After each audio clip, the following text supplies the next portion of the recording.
Yeah, I think it's pretty hard for any building to claim uniqueness, but there's a lot of thought gone into the greenhouse. Colour's not often used at scale, not just in New Zealand, but in Western architecture in general. The green ultimately reflects what we think is one of the most important assets in Tamaki Makaurau, which is the Waitakere Ranges. When we were thinking about the greenhouse, we wanted to think about our New Zealand aesthetic, and we talked about the West Coast beaches, the bush, the ocean, the native birds. And so that kind of married in with some of the materials that we've chosen.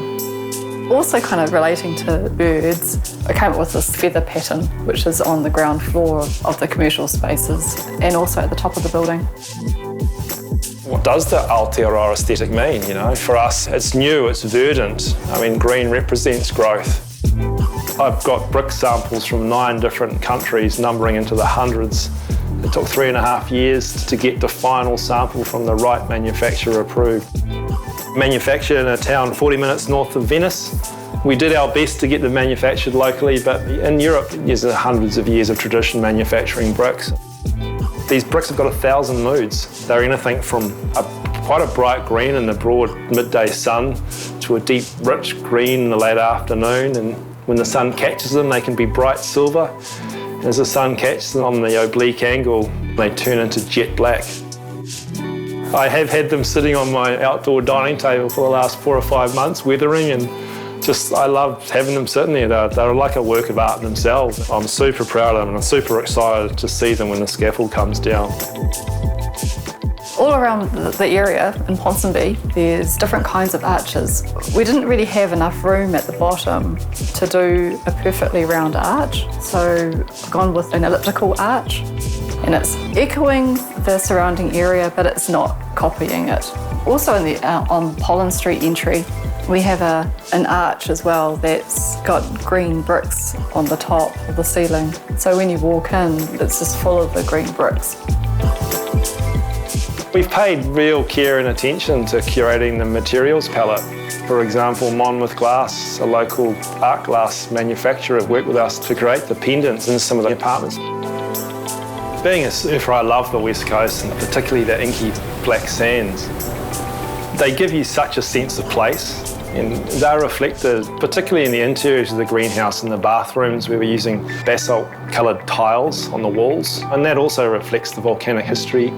There is subtle tips of the hat to the landscape that, well, I know it inspires me.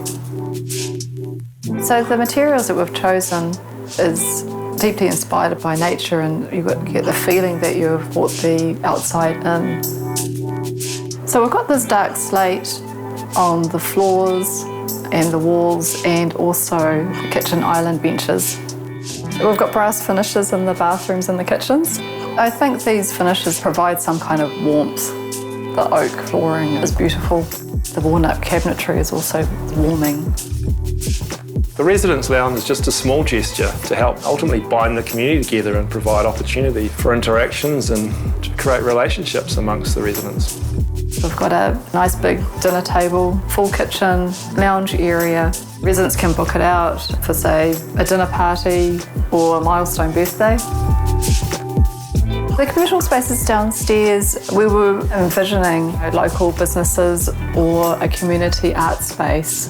So I think it'd be nice, we just want it to be more vibrant space that people can sort of mix and mingle and be part of that Ponsonby community.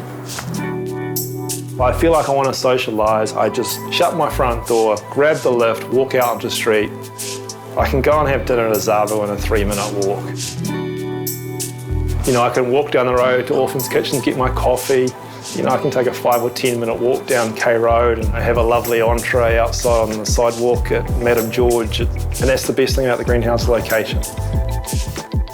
We had a vision to create a landmark building, and we think this is going to be one of Ockham's most iconic buildings.